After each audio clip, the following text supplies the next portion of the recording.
পিটিয়ে খুনের অভিযোগ।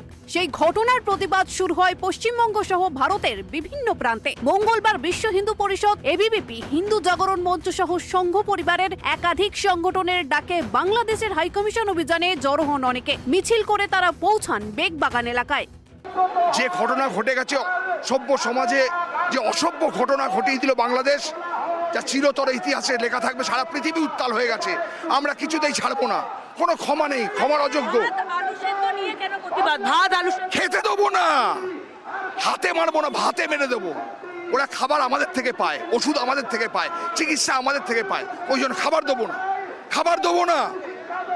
ওরা ভুলে গেছে আমাদের দেশের প্রধানমন্ত্রীর নাম নরেন্দ্র মোদী।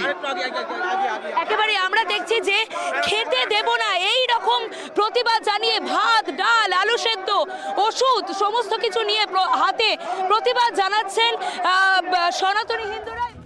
বাংলাদেশ হাইকমিশনের সামনে পৌঁছানোর আগে বিক্ষোভকারীদের আটকে দেয় পুলিশ বিক্ষোভকারীদের আটকাতে রণক্ষেত্রের চেহারা নেয় বেগবাগান এলাকা। পুলিশের সঙ্গে দফায় দফায় সংঘর্ষে জড়িয়ে পড়েন বিক্ষোভকারীরা। জমায়েত ছত্রভঙ্গ করতে লাঠিচার্জ করে পুলিশ।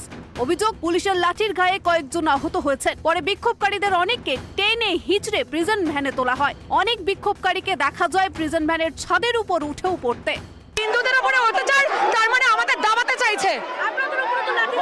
একদম আমাদের উপরে আমরা করেছিলাম শান্তিপূর্ণ প্রোটেস্ট, কিন্তু আমাদের উপর লাঠিচার্জ করে বুঝছিল। কিন্তু ব্যারিকেড তো ভাঙা হলো, একদম আমাদের তরফ থেকে ব্যারিকেড এই জন্য ভাঙা হলো। আমরা বলেছিলাম আজকে শান্তিপূর্ণ প্রোটেস্ট ছিল, সেখানে আমাদের হাই কমিশনার যেতে দেয়নি, তাই জন্য ব্যারিকেড ভাঙতে দিতে হলো। আমরা দেখাতে চাইছি হিন্দুরা ইউনিটি। পুলিশ কেন লাঠিচার্জ করলো? ওরা তো বেহায়া পুলিশ হয়ে গেছে, মমতা ব্যানার্জির পুলিশ। ওরা হিন্দুদের এগেইনস্টের পুলিশ। এই রাজ্য সরকার যে পুলিশ ভাবে চালাচ্ছে সেইভাবে তৈরি হয়েছে। আমাদেরকে মেরেছে পুলিশ, মেয়ে পুলিশরা আমাদেরকে মারছে, ছেলে পুলিশরা ছেলেদেরকে মারছে। আমরা কেউ হাত দিইনি গায়ে, আমরা কেউ হাত দেওয়ার জন্য আসিনি। আমাদের প্রতিবাদ। ব্যারিকেড কেন ভাঙলেন? কেন ভাঙবো না, কেন ভাঙবো না?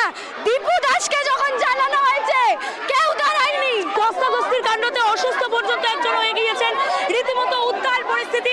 পুলিশ বিক্ষোভকারীদের পিছু হটাতে চেষ্টা করছে। রাস্তায় বসে পড়েছেন কিছু বিক্ষোভকারী। এই মুহূর্তে উত্তাল গোটা বেগবাগান চত্বর। বেগবাগান উত্তপ্ত হয়ে ওঠায় বিজেপি নেতৃত্ব ঘটনাস্থলে পৌঁছন। ঘটনাস্থলে যান উত্তর কলকাতা জেলা বিজেপির সভাপতি তমগ্ন ঘোষ। তার দাবি, পুলিশের লাঠি চালানোর প্রতিবাদ জানাতে এবং হিন্দুত্ববাদী সংগঠনগুলির পাশে দাঁড়াতে গিয়েছেন তারা। অনেক অ্যারেস্ট হয়েছে এবং অনেককে মাথা ফেটে গেছে। সেই বিষয় নিয়ে আমরা কথা বলতে এসেছিলাম। আর নিশ্চয়ই আমরা ভায়োলেন্সের কথাও বলেছি, যে যেভাবে পুলিশ আজকে উত্তপ্ত করেছে।